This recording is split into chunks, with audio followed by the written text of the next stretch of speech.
Introduce my sister, and she. Most people don't realize she is the inspiration for Eden. Eden was created and inspired by her. So she's the Eve. Literally, she is the Eve of Eden. So and so we're gonna have her come, and she is going to share her story, and she's also going to read an excerpt of her book, which is her journey as to this point. So obviously we're transitioning into the survivor portion. I did put tissues there. I'm a crier. It's okay. We're going to cry together. And Ms. Beth, if you want to get any shots moving around the room, you can. But we're going to take the time. She's going to lead us into opening the conversation and the dialogue about the journey with survivors. And each of you that are a survivor, if you would like to share, we will introduce you to come up and share some of your story one by one of where you are in your journey. I live in Atlanta, but I've been traveling from Atlanta to Maryland almost every 2 to 3 weeks since May, giving breast cancer speeches and book signings on my book. Forever Eden products are near and dear to my heart. I was diagnosed with breast cancer in January of 2011. And I had 3 breast cancer surgeries, and I had 33 rounds of radiation. The cocoa and shea butter helped me with my radiation treatments because your skin is burnt and it's chaffed, and I tried Lubriderm and all your other over-the-counter stuff, and that didn't give me any relief, but the cocoa and shea butter from Forever Eden did. When I was at the cancer center, I knew nothing about parabens, aluminum, or any of that in deodorant. And they taught us that. And it's amazing if you go into the stores and you just look at all the deodorants and just turn them over. Look at the ingredients. You'll see aluminum. And then it's like you go to Whole Foods and then they have 4 to 5 shelves and you see aluminum free, paraben free. And I'm like, wow, this is, they don't want you to buy the good stuff, because then it's like, you look, oh, it's $5 or $6 for a thing of deodorant, but cancer costs. Cancer is also expensive, so you're gonna, it doesn't cost much to live healthy. I started doing after I was diagnosed with cancer, I started a journal, and I started writing about my journey with cancer. My book was released. It's called The Fight Within. It's my journey on dealing with the emotional, the physical, and the spiritual aspect of going through breast cancer. It was released in October of 2012, so we celebrated this year, 1 year. So, and it's been going very well. I've met a lot of people on this journey. A lot of women have reached out to me and said, Wanda, thank you. We felt the same thing, but we didn't know how to express the things that we were going through. So I just want to share a chapter in the book, and for those who have the book or who would like to purchase the book, it's on Amazon and Kindle, and I also have a table out here.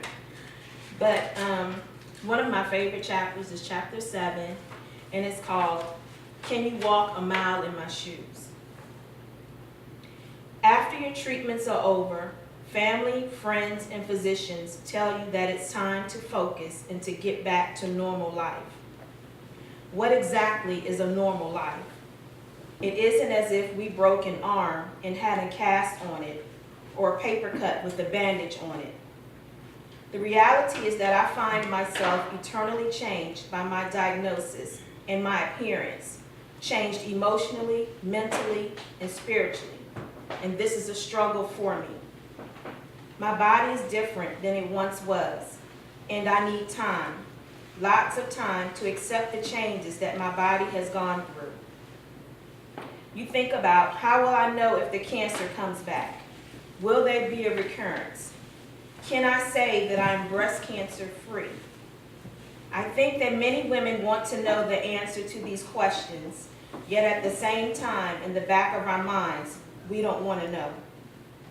How do I get my family and friends to understand that I need to talk about what has happened to me and how I feel emotionally and physically? I am not looking for a pity party, but they need to fully understand that just because my body has healed from the multiple surgeries, my heart and mind have not. We are advised by our doctors to think positive, to live a stress-free life, to watch funny movies, or enjoy doing things that bring laughter. This advice may work for some women, but personally, I feel being told not to worry not helpful, whether that advice comes from a loved one or a friend. Quite frankly, I find it insulting, as if it's being implied that somehow I'm feeling sorry for myself. But the fact of the matter is that I'm trying so hard to understand the drastic change that has happened to me. We have to express our real thoughts and feelings about this life-threatening disease, and we can't sugarcoat how we think or how we feel. I wanted to read that because yesterday I was a guest speaker at an event in Bowie, Maryland, and a lot of the women that came up to me after the event, they said they could not talk about the cancer to their family and friends. Your emotional stability is compromised. So I would say that if you know of anyone that has cancer, whether it be breast cancer, liver cancer, lung cancer, whatever it is, to get them to open up, to get them to talk about what they're going through. You know, some people don't even tell you that they have cancer until it's too late. But what I'm finding is that you need to open up, you need to talk about it. You're going to have your good days and you're going to have your bad days. You're going to have days where sometimes you can't even get out of bed. And you just need someone to talk to. You may not need someone to just come over and cook a meal or do your laundry or whatever. A strong support system is very, very important to your recovery. And I cannot emphasize that enough. When I was diagnosed with breast cancer, I live in Atlanta. My family is here. So that was hard for me.